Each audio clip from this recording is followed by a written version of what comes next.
प्रिय आत्मन, सहज योग में आज दादू साहब का एक पद लेने जा रहे हैं।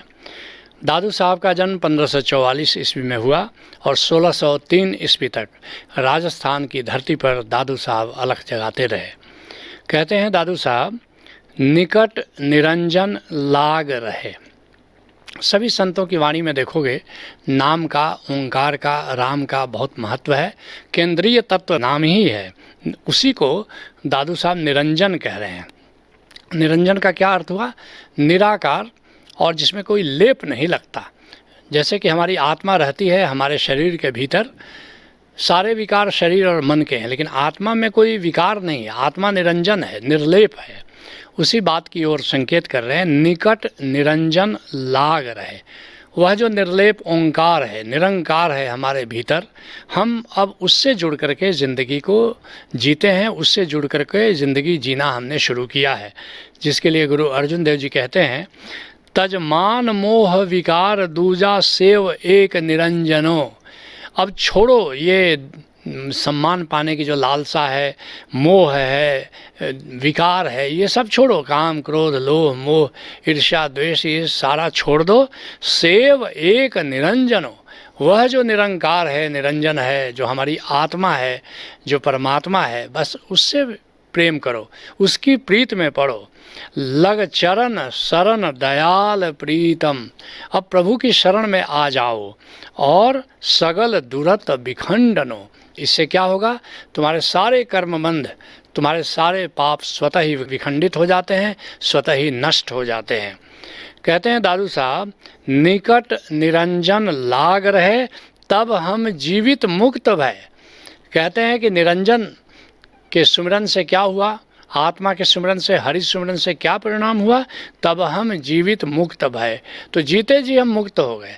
सामान्यतः लोग सोचते हैं कि जीवन में अच्छा कर्म करेंगे तो मरने के बाद मुक्त हो जाएंगे। संत वाणी में पाओगे कि संत इस बात से राजी नहीं है। कहते हैं कि अगर जीते जी मुक्त नहीं होगे अपनी कामनाओं से, अपनी तृष्णाओं से, तो याद रखना मरने के बाद या मरने के क्षण में मुक्त नहीं हो सकते। जिसके लिए कबीर साहब कहते हैं, जीवत मुक्त सोई मुक्ता हो। जीते जी जो मुक्त हो गया वही मुक्त हुआ। कोई ऐसा नहीं कि मरने के बाद मुक्त होता है। जीवत मुक्त सोई मुक्ता हो, जब लग जीवन मुक्ता नहीं तब लग दुख सुख भुगता हो। और जब तक कोई जीते जी मुक्त नहीं होता, अर्थात आत्मा के तल पर जीना नहीं शुरू करता, आत्मवान होकर के जीना नहीं शुरू करता, तब लग दुख सुख भुगता हो, तब तक तुम्हारे जीवन में दुख और सुख का अनुभव होना जारी रहेगा। लेकिन एक बार आत्मा से जुड़कर आत्मा के तल पर जीना शुरू करोगे, एक सब्जेक्टिव लिविंग में ग्राउंडेड हो जाओगे, उसके बाद बाहर का जो ये द्वैत है, सुख है, दुख है, मान है, अपमान है, स्तुति है, निंदा है, हार है, जीत है, फिर इसका अनुभव नहीं होता। कहते हैं दादू साहब, मरकर मुक्ति जहाँ जग जाई। अगर ऐसी धारणा अगर तुम्हारे मन में है कि मर करके और तुम मुक्त हो जाओगे, तो ये धारणा ठीक नहीं है। बहुत से लोग पुराने ज़माने में काशी चले जाते थे और वहाँ आरा से चिरवाते थे, ताकि काशी करवत उसका नाम था, कि काशी में जाकर के आरा से चिरवा लो तो मुक्त हो जाओगे। लेकिन संत इस बात को नहीं मानते। कहते कि नहीं, अगर मुक्त होना है तो जीते जी मुक्त हो जाओ, ऐसा नहीं कि मृत्यु के बाद तुम मुक्त होगे। जिसके लिए कबीर साहब कहते हैं, जियत कर्म की फांस न काटी और मुए मुक्त की आशा। ये तो बड़ी विचित्र बात है कि जो कर्म बंधों का जाल है, जो कर्म बंधों का पाश है, अगर जीते जी तुमने उसको नहीं काटा और तुम आशा करते हो कि तुम मरने के बाद मुक्त हो जाओगे, तो तुम्हारी ये आशा व्यर्थ है। तन छूटे जीव मिलन कहत है, सो सब झूठी आशा। तुम सोचते हो कि शरीर जब छूटेगा उस समय हम मुक्त हो जाएंगे, ये बिल्कुल झूठी आशा है, इसमें कोई दम नहीं है, ऐसा कुछ नहीं होता कभी। कहते हैं दादू साहब कि मरकर मुक्ति जहाँ जग जाई, तहाँ न मेरा मन पति आई। कहते इस बात से मेरा मन राजी नहीं होता, मेरी बुद्धि राजी नहीं होती कि मरने के बाद मुक्ति मिलती है। जीते जी अगर मुक्त नहीं हुए तो मरने के बाद तुम क्या मुक्त होगे? जिसके लिए गुरु तेग बहादुर कहते हैं, मान मोह दोनों को परहर। असली मुक्ति कैसे मिलेगी, इसका सूत्र दे रहे हैं गुरु तेग बहादुर जी कि मान क्या? मैंपन, मैं महान हूँ, मैं वक्ता हूँ, मैं योद्धा हूँ, मैं बलवान हूँ, धनवान हूँ, ये मैंपन, इसको छोड़ना पड़ेगा। मान मोह दोनों को परे, और मोह क्या है? ये मेरापन, ये मेरा मकान, ये मेरी पत्नी, मेरा परिवार, ये मेरापन का त्याग करना पड़ेगा। और जब दोनों का त्याग कर दोगे तो क्या होगा? मान मोह दोनों को परे गोविंद के गुण गावे। दो छोड़ना पड़ेगा और एक जोड़ना पड़ेगा। मान छोड़ना पड़ेगा, मोह छोड़ना पड़ेगा, और जुड़ना किससे पड़ेगा? गोविंद से जुड़ना पड़ेगा।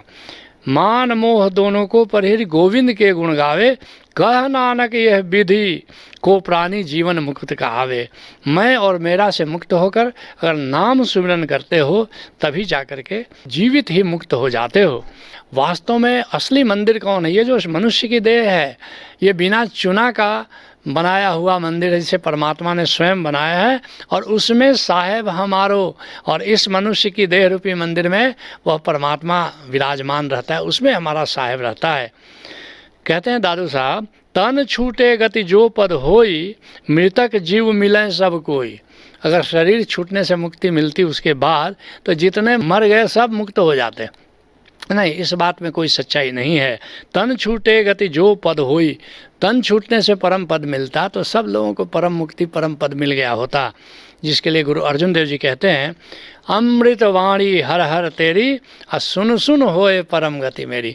वास्तव में जो परम गति मिलती है, परम पद मिलता है, परम मुक्ति मिलती है, ये जो अमृत वाणी की झनकार हो रही है हमारे घट के भीतर, जो ओंकार का अनाहत नाद गूंज रहा है, इसके सुमरन से वास्तव में परम गति मिलती है। कहते हैं दादू साहब, तन छूटे गति जो पद होई, मृतक जीव मिले सब कोई। अगर तन छूटने के बाद मुक्ति मिलती तब तो जीवन भर जो करना हो करो, और मरने के समय बस उसकी याद करो और मुक्त हो जाओ, तब तो सभी मुक्त हो जाते। जिसके लिए संत नामदेव कहते हैं, राम भगति बिन गति न तिरन की, कोटि उपाय जो करहीं रे नर। राम की भक्ति के बिना, राम के सुमिरन के बिना भव सागर पार करने का कोई उपाय नहीं है, चाहे कितना भी तुम उपाय करो। और बालू के मंदिर बिनस जाएंगे, झूठे करो पसारा रे नर।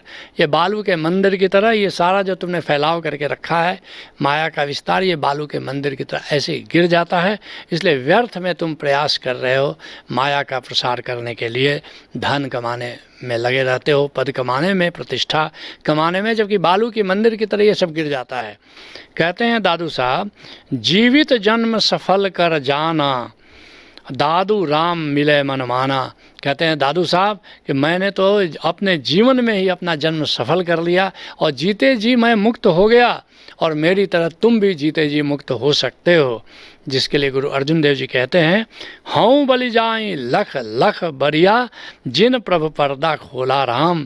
कहते हैं कि मैं उस पर बार बार बलिहारी जाता हूँ जिसने जीते जी अपना भ्रम का पर्दा खोल लिया और राम का दीदार करने में सफल हो गया। और मिटे अंधारे तजे विकारे, कहते हैं अर्जुन देव जी कि मेरा भी अंधेरा मिट गया है, और सारे विकार जो काम क्रोध लोभ मोह ईर्ष्या द्वेष, इन सब से मैं मुक्त हो गया। ठाकुर शिव मन माना। कैसे मुक्त हो गया? इस बार जो मेरा ठाकुर, मेरा प्रियतम, मेरा स्वामी गोविंद मिला है, बस उसके सुमिरन से मैं मुक्त हुआ, और अंतर्यामी गोविंद से मैं राजी हुआ कि इस बार मैं सही स्वामी से के पास आ गया हूँ। प्रभु जी भाणी भई निकाली सफल जन्म परवाना, और मैं अपने प्रभु को भा गया हूँ, और मेरा जीवन सफल हो गया है, और सफलता के शिखर पर चढ़ गया है। कहते हैं दादू साहब, दादू राम मिले मन माना। इस बार ऐसा राम मिला, ऐसा स्वामी मिला, ऐसा प्रियतम मिला, ऐसा गोविंद मिला, और मेरा मन राजी हो गया कि दादू इस बार तुमने सही तौर पर गोविंद को जान लिया है, इस बार सही परमात्मा से तुम्हारा मिलन हुआ है।